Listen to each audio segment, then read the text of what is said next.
Ça arrive si vite que vous n'avez pas le temps de réagir. Voici comment survivre à une explosion de téléphone. Les téléphones qui explosent peuvent faire penser au film Mission Impossible, mais cela arrive plus souvent que vous ne le pensez. Qu'est-ce qui peut provoquer l'explosion de votre téléphone? Peut-il exploser pendant que vous l'utilisez? Pouvez-vous empêcher votre téléphone d'exploser? En général, votre téléphone est toujours avec vous. Il est dans votre poche, votre sac à main ou à côté de votre visage si vous l'utilisez.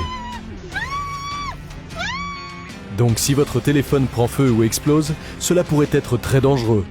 Voici quelques astuces pour éviter cela. Étape 1.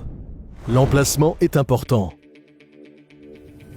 Selon Apple, la température de l'iPhone ne doit pas dépasser 45 degrés. Mais il ne faut pas laisser un téléphone dans votre voiture. La chaleur peut s'y accumuler rapidement et le lithium-ion que contient votre batterie de téléphone a une température critique, un peu comme un point d'ébullition. Lorsque la batterie atteint cette température, elle peut subir une décomposition exothermique et libérer de la chaleur. C'est comme une boucle de rétroaction. Si une cellule commence à dégager de la chaleur, cela affecte les cellules voisines, qui chauffent et atteignent également la température critique. Les cellules de la batterie peuvent se court-circuiter de façon permanente et même commencer à produire des gaz d'oxygène et de dioxyde de carbone. Ces gaz risquent de faire gonfler la batterie et de compromettre sa structure. Heureusement, votre téléphone ne risque pas d'exploser après avoir été laissé dans la voiture. Mais si vous remarquez que votre téléphone gonfle, cela peut être un avertissement. Étape 2. Ne le rechargez pas dans un endroit chaud. Lorsque vous devez recharger votre téléphone, ne le placez pas dans un endroit où une chaleur supplémentaire pourrait s'accumuler, comme en plein soleil, sur le tableau de bord d'une voiture, sous votre oreiller ou à côté d'une source de chaleur. Une jeune fille vivant au Kazakhstan est morte lorsque son téléphone a explosé à côté de son lit.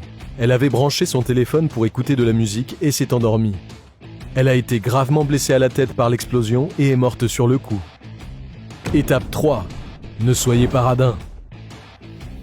Utilisez un chargeur fiable. Un chargeur non certifié ou bon marché peut générer une chaleur excessive qui endommagera la batterie au fil du temps, en provoquant des courts-circuits à l'intérieur de celle-ci. Votre téléphone se briserait avant d'exploser, mais vous ne souhaitez pas non plus avoir un téléphone cassé. Si vous remarquez que votre téléphone chauffe, arrêtez de le charger. La surcharge était autrefois le problème des batteries au lithium-ion, et elle a provoqué l'explosion de certaines d'entre elles. Cela ne se produit généralement plus aujourd'hui, car les nouveaux appareils gèrent mieux la puissance. Ils réduisent progressivement la quantité de courant à mesure que la batterie du téléphone se recharge. Mais si votre téléphone est en train de se charger et qu'il est chaud, il est préférable d'arrêter de le charger. Étape 4. Réfléchissez rapidement. Avez-vous déjà mis votre téléphone dans la poche avant de votre chemisier? Le téléphone d'un employé d'hôtel lui a explosé au visage et son chemisier a pris feu. L'homme a pu retirer son chemisier et éviter d'autres blessures. Étape 5. Préparez-vous à affronter les conséquences. Soyez prêt à faire face aux événements qui pourraient se produire après l'explosion d'un téléphone. Il pourrait provoquer un incendie dans votre maison ou votre voiture. Vous pourriez subir des brûlures sur la peau ou être touché par des éclats de verre provenant de l'écran. Si cela se produit, rendez-vous à l'hôpital le plus proche ou consultez un médecin immédiatement.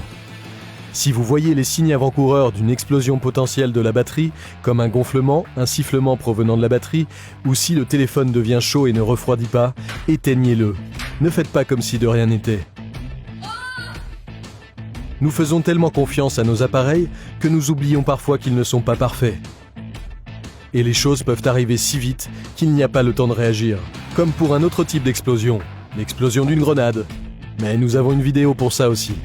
Pour être préparé et rester en vie, continuez à regarder les épisodes de Comment survivre.